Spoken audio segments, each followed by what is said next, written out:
Note for Tom Dispatch readers: just a reminder that, in this traditional season of giving, despite the remarkable generosity of so many of you in response to my recent letter pleading for funds, Tom Dispatch still needs support as 2017 ends. It's not complicated, really. We don't have ads. We don't have a paywall. You really are what keeps us going, which is why, twice a year, we plead for donations like this. Whatever you decide to give, it does matter when it comes to TD. So do, if the spirit moves you, check out our donation page and the offers of signed, personalized books in return for contributions of at least $100, $125 if you live outside the United States.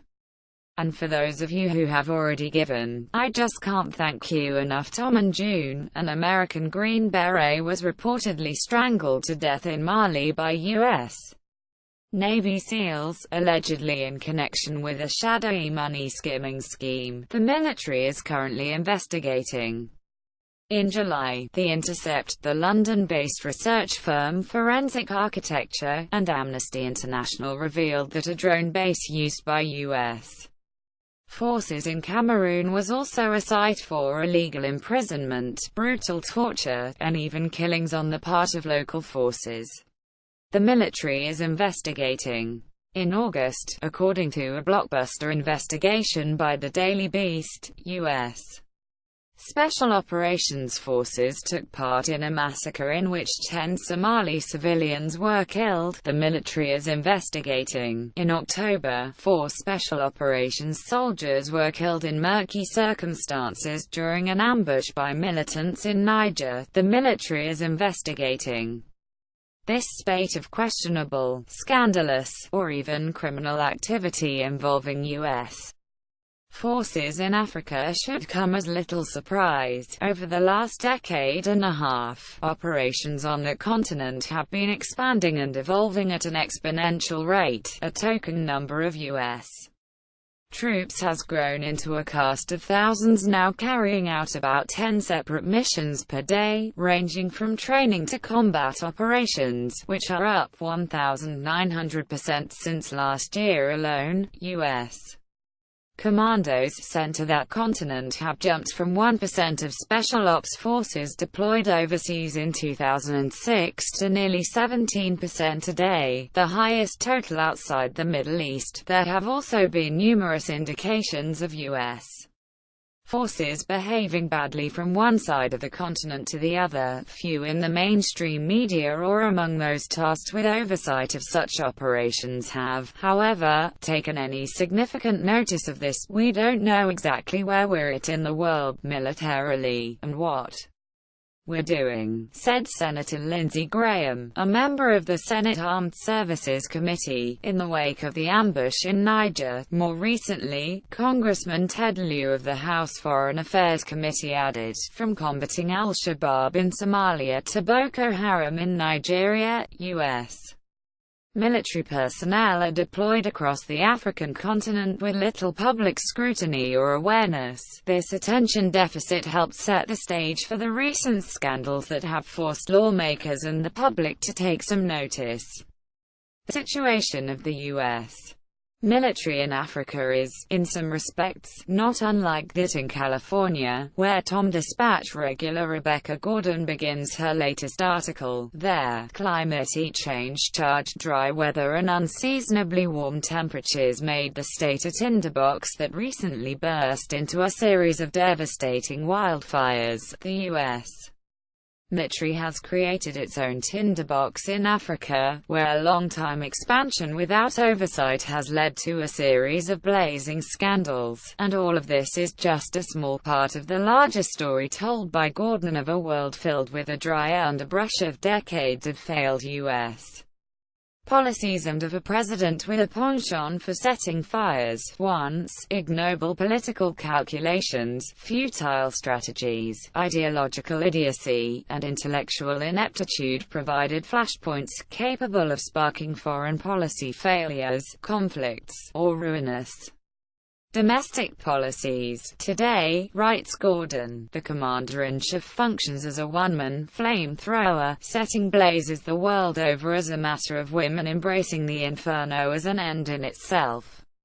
Nictus, the president plays with matches and the whole world burns, by Rebecca Gordon. I've just heard that my family home near Carpinteria is literally in flames at this moment, a friend told me recently. She was particularly worried, she said, because my mom has MS. She and my dad got the call to evacuate after midnight last night. They were able to grab a few photos, my sister's childhood teddy bear, and the dog. That's it. That's all that's left. My friend's parents are among the thousands of victims of the 240,000-acre Thomas Fire, one of California's spate of late-season wildfires. Stoked by 80-mile-an-hour Santa Ana winds, plenty of dry fuel, and 8% humidity, such fires are devouring huge swaths of Southern California from Los Angeles to Santa Barbara. Months of dry weather and unseasonably warm temperatures have turned the southern part of the state into a tinderbox. Once again the country watches in horror as firefighters struggle to contain blazes of historic veracity, as we watched only a couple of months ago when at least 250 wildfires spread across the counties north of San Francisco. Even after long-awaited rains brought by an El winter earlier in 2017, years of drought have left my state ready to explode in flames on an increasingly warming planet. All it takes is a spark. Sort of like the whole world in the age of Donald Trump. Torching Jerusalem, the crazy comes so fast and furious these days, it's easy to forget some of the smaller brush fires like the one President Trump lit at the end of November when he retweeted 3 false and inflammatory videos about Muslims that he found on the Twitter feed of the leader of a British ultranationalist group. The president's next move in the international arena, his recognition of Jerusalem as the capital of the State of Israel, hasn't yet slipped from memory, in part because of the outrage it evoked around the world. As Mustafa Bayoumi, acclaimed author of How Does It Feel to Be a Problem? Being Young and Arab in America, wrote in The Guardian, the entire Middle East from Palestine to Yemen appears set to burst into flames after this week. Not surprisingly, his prediction has already begun to come true, with demonstrations in the West Bank, Gaza, and Lebanon, where U.S. flags and posters of President Trump were set alight. We've also seen the first rockets fired from Gaza into Israel and the predictable reprisal Israeli air attacks. Trump's Jerusalem announcement comes as his son-in-law, Jared Kushner, pursues his so-called Middle East peace initiative. Kushner's new BFF is Mohammed bin Salman, the heir apparent to the Saudi throne. We don't know just what the two of them talked about during a late-night tete-a-tete as October ended, but it probably involved Salman's plans to jail hundreds of prominent Saudis, including 11 fellow princes. They undoubtedly also discussed a new, incendiary Israeli-Palestinian peace plan that the US and Saudi Arabia are reportedly quietly circulating. Under this proposal, according to the New York Times, the Palestinians would get a state of their own but only non-contiguous parts of the West Bank and only limited sovereignty over their own territory. Vast majority of Israeli settlements in the West Bank, which most of the world considers illegal, would remain. The Palestinians would not be given East Jerusalem as their capital, and there would be no right of return for Palestinian refugees and their descendants. If this is the deal of the century that President Trump plans to roll out, then it's no surprise that he'd prepare the way by announcing his plans to move the U.S. embassy to Jerusalem. That move reveals a lot about Trump's much-vaunted deal-making skills when it comes to the international arena. Here he has made a major concession to Israel without receiving a thing in return, except words of praise from Prime Minister Benjamin Netanyahu and from evangelicals in this country. given that Israel came into possession of the eastern half of Jerusalem through military conquest in 1967, a method of acquiring territory that international law views as illegal. It was quite a concession. The ultimate status of Jerusalem is supposed to be a subject for the final stage of Palestinian-Israeli negotiations, not a gift to one side before the talks even begin. Behind this concession, as far as can be seen, lies no strategic intent of any sort, not in the Middle East at least. In fact, President Trump was perfectly clear about just why he was making the announcement to distinguish himself from his predecessors. That is, to make himself feel good.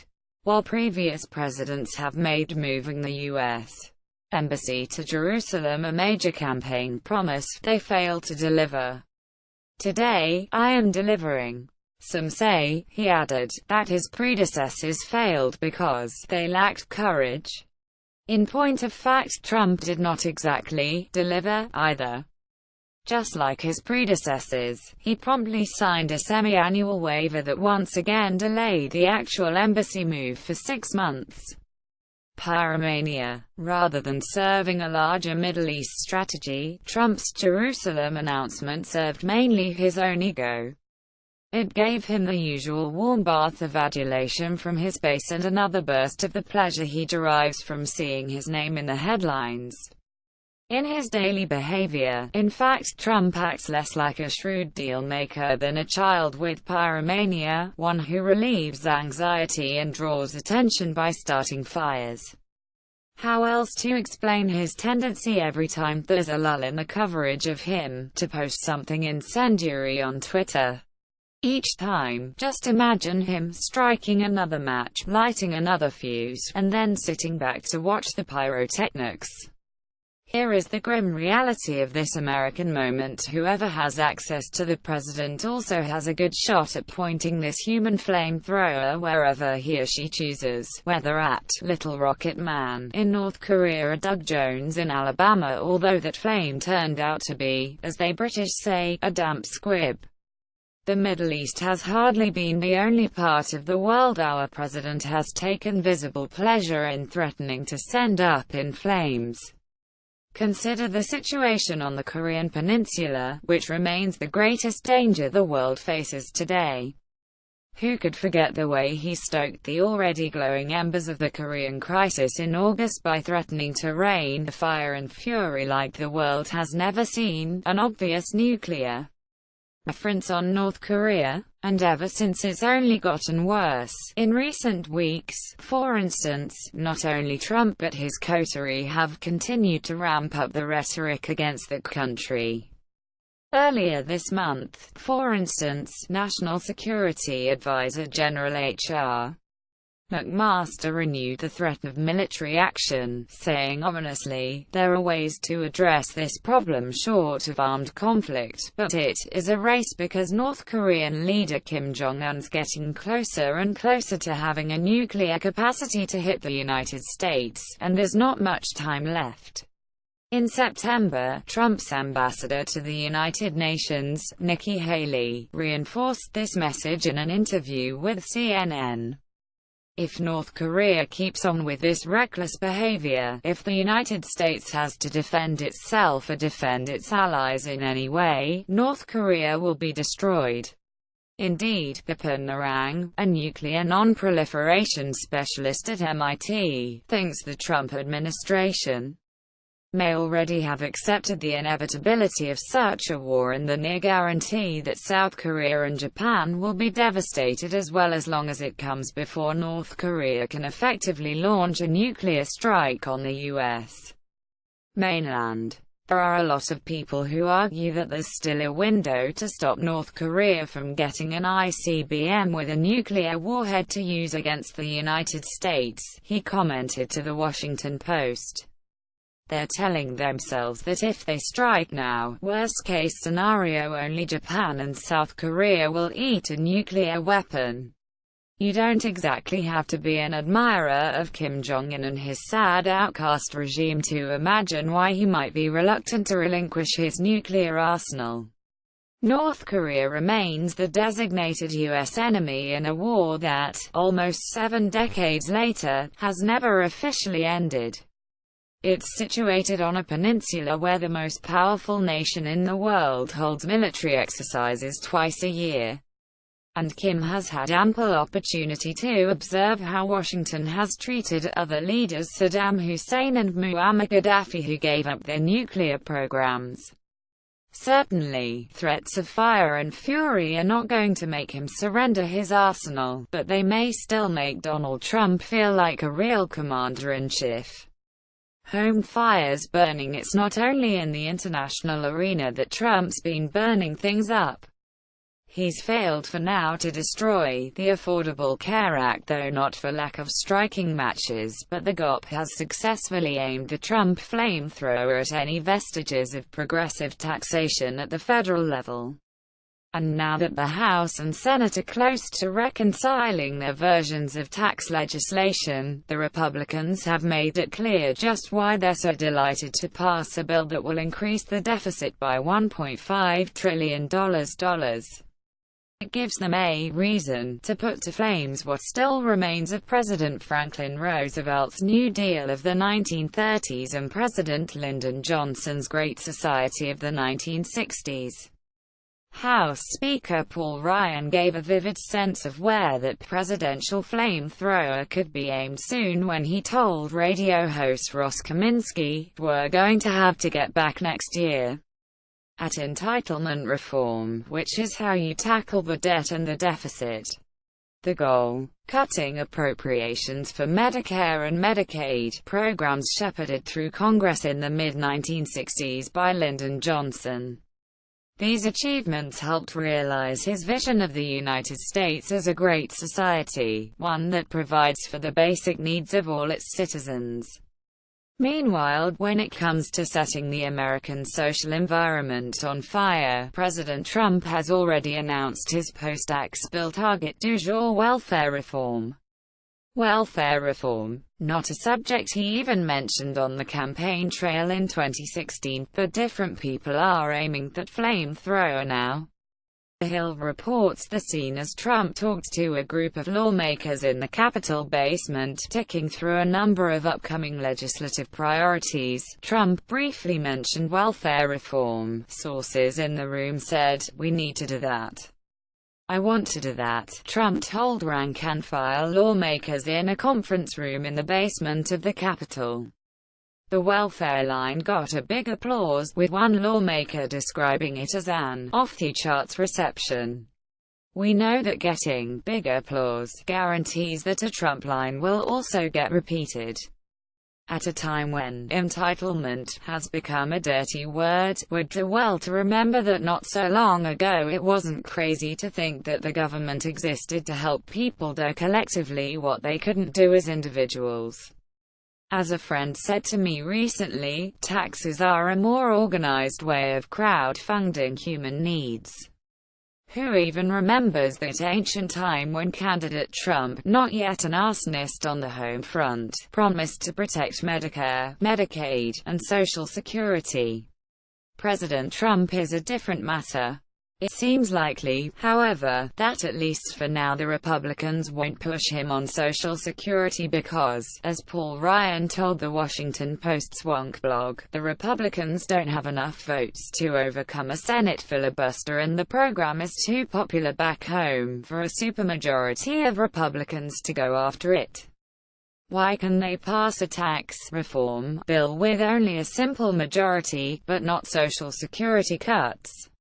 The tax bill is being rushed through Congress using the reconciliation process, by which differences in the Senate and House versions are smoothed over to produce a single bill. This only requires a simple majority to pass in each house. The Senate's third rule, adopted in 1974, prohibits the use of the reconciliation process to make changes to Social Security. Thank you, former West Virginia Senator Robert Byrd. In addition to the programs that made up Johnson's war on poverty, he also signed the 1964 Civil Rights Act and the 1965 Voting Rights Act. Trump's Presidential Advisory Commission on Election Integrity is already hard at work setting fire to the latter, as the president continues to demand evidence for his absurd claim that he won the popular vote in the 2016 election. He must be having an effect. At least half of all Republicans now seem to believe that he indeed did win that vote. And before we leave the subject, just a couple of final notes on literal fires in the Trump era. His Department of Transportation has been quietly at work making those more likely, too. In a move supported by fans of train fires everywhere, that department has quietly reversed an Obama-era rule requiring that trains carrying crude oil deploy, as Reuters reports, an advanced braking system designed to prevent fiery derailments. The requirement to install so-called electronically controlled pneumatic ECP brakes was included in a package of safety reforms unveiled by the Obama administration in 2015 in response to a series of deadly derailments that grew out of the U.S. shale boom. Government data shows there have been 17 such derailments of trains carrying crude oil or ethanol in the U.S. since 2006. Then there's the fire that has probably destroyed my friend's house in Southern California even as I wrote this. Donald Trump can hardly be blamed for that one. The climate in this part of the world has already grown hotter and drier. We can certainly blame him, however, for turning up the heat on planet Earth by announcing plans to pull the United States out of the 2015 Paris Agreement on climate change, overseeing the slashing of tax incentives for alternative energy amid a bonanza of favors for the fossil fuel industry, and working to assert an oil, gas, and coal version of American energy dominance globally. From the world's leading economic power, there may be no larger match on the planet. A flame of hope. What hope is there of quenching the Trumpian fires? There is the fact that much of the world is standing up to him. At this month's Climate Accord follow-up meeting in Paris, billionaires Bill Gates and Richard Branson announced a dozen international projects emerging from the summit that will inject money into efforts to curb climate change. The head of the World Bank insisted that the institution would stop funding fossil fuel programs within the next 2 years. Former American officials spoke up, too, as U.S. News World Report observed one by one, officials including former California Gov. Arnold Schwarzenegger, billionaire and former New York City Mayor Michael Bloomberg, and former U.S. Secretary of State John Kerry insisted the world will shift to cleaner fuels and reduce emissions regardless of whether the Trump administration pitches in. I take comfort, too, in the extraordinary achievements of international civil society. Consider, for example, the work of the international campaign to abolish nuclear weapons. ICANN, this year's recipient of the Nobel Peace Prize. This summer, as a result of a campaign it led, 2/3 of the world's nations, 122 of them, signed the Treaty on the Prohibition of Nuclear Weapons, which outlaws the use, production, and possession of nuclear arms. That treaty and the Nobel that rewarded its organizers didn't get a lot of coverage in the United States, perhaps because, predictably, we didn't sign it. In fact, none of the existing nuclear powers signed it, but the treaty remains significant nonetheless. We should not underestimate the moral power of international agreements like this one. Few of us remember the 1928 Kellogg-Briand Pact, which outlawed recourse to war for the resolution of international disputes. Nevertheless, that treaty formed the basis for the conviction of Nazi war criminals at Nuremberg for their crimes against peace. By implication, the Kellogg-Briand Treaty also legalized a whole set of non-military actions nations can now take, including the use of economic sanctions against countries that violate international norms or laws. ICAN leaders Beatrice Fihn and Setsuko Thurlow herself, a Hiroshima survivor, believed that, over time, the treaty will change how the world thinks about nuclear weapons, transforming them from a necessary evil to an unthinkable one, and so will ultimately lead to their elimination. As Fihn told the BBC's Stephen Sacker, "If you're uncomfortable with nuclear weapons under Donald Trump, you're probably uncomfortable with nuclear weapons in general." In other words, the idea of Trump's tiny fingers on the nuclear trigger is enough to start a person wondering whether anybody's fingers should be on the trigger. The world's reaction in Paris and ICAN's passionate, rational belief in the moral power of international law are like a cool drink of water on a very hot day. Rebecca Gordon, a TomDispatch regular, teaches in the philosophy department at the University of San Francisco.